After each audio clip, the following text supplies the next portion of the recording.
Добрый день, друзья! С вами вновь ваш доктор Куров. И сегодня, как никогда, нам надо быть вместе и поддерживать друг друга. Подписывайтесь на телеграм-канал Яндекс.Дзен, ссылки в описании внизу. Ставьте лайки, подписывайтесь, ставьте большой палец вверх, нажимайте на колокольчик, деритесь, ругайтесь, соглашайтесь. Только не оставайтесь равнодушными. Как всегда, выходим, или по выбору выползаем из тени, начинаем жить. Сегодня разберем вопросы, пришедшие от моих подписчиков.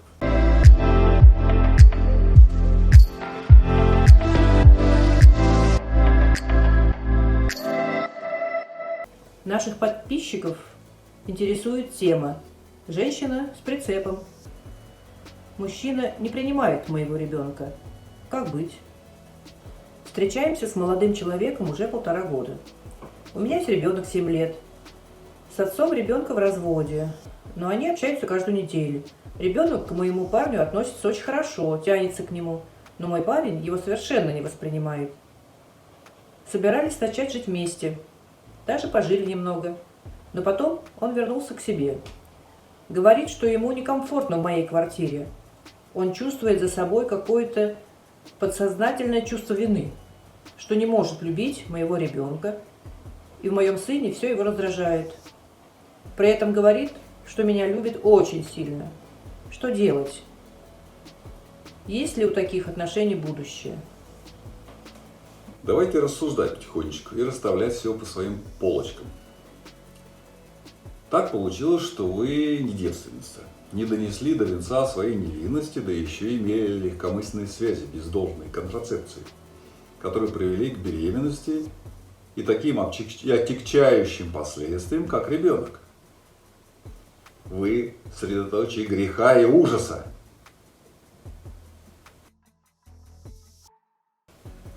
Если вы меня слушаете и у вас не возникает чувство протеста, если вы не чувствуете юмора в моих высказываниях, я вам очень сочувствую. Значит, все, что я сказал, полная правда, и вы, грешница, обязаны нести ношу прегрешений до последних дней.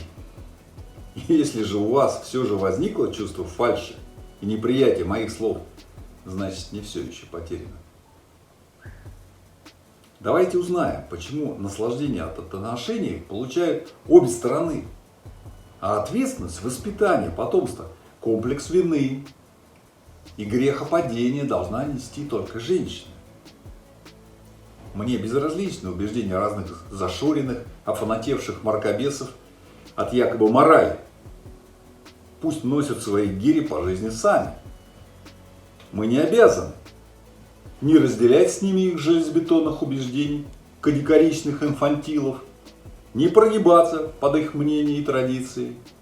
Я говорю со свободными и желающими стать счастливыми людьми. Для них мои аргументы, рецепт и оптимизм. Так вот, к тому моменту, когда вы нашли свою настоящую половинку, по-настоящему полюбили и решили создать успешную семью, у каждого из вас было какое-то прошлое. Хорошее, плохое, черное, белое. Вопрос оценки. Но мы не в школе.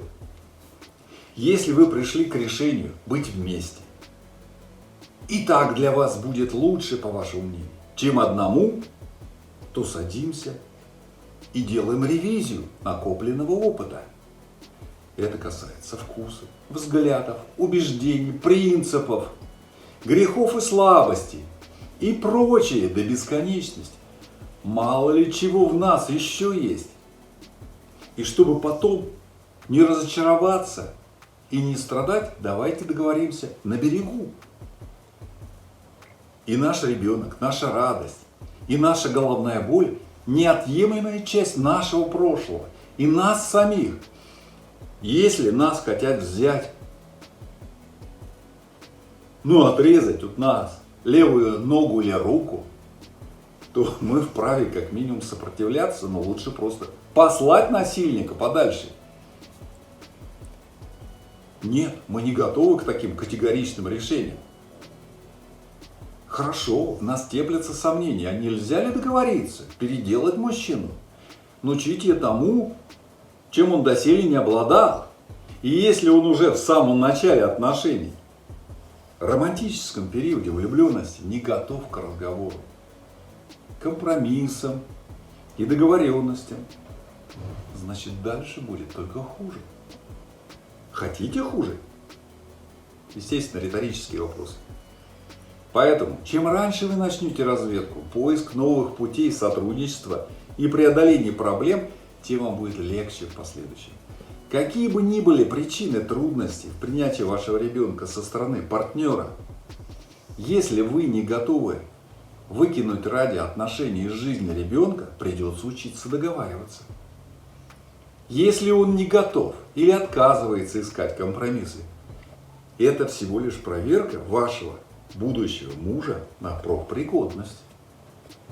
Значит, именно этот человек ее не прошел. Можете не слишком сожалеть о потерянном. Вы защитили прежде всего себя от дальнейших бед и разочарований. И вы умница. А если диалог удалось наладить, ищите пути преодоления его и ваших комплексов, привычек и проблем. Поверьте, при необходимости и вашем желании хороший специалист легко поможет вам этого добиться. Но первый и главный шаг вы уже сделали. Сами. И ваши труды не пропадут. Итак, друзья, делитесь своими мыслями, вопросами, пожеланиями в комментариях под этим роликом. Я думаю, особенно если вы прямо сейчас поддержите меня лайками, подпишитесь на канал, нажмите на колокольчик и порекомендуйте его своим друзьям. Или подпишитесь на телеграм-канал Яндекс.Дзен, ссылки в описании внизу. Мы сможем с вами делать эти встречи чаще и поговорим о множестве других путей выхода из самых разных затруднительных ситуаций, с тем, чтобы делать более решительные шаги навстречу своему будущему. Будем снова учиться брать судьбу за жабры и ни за что ее не отпускать. До новых встреч, друзья! Ваш архитектор судеб, с вами был ваш доктор Куров.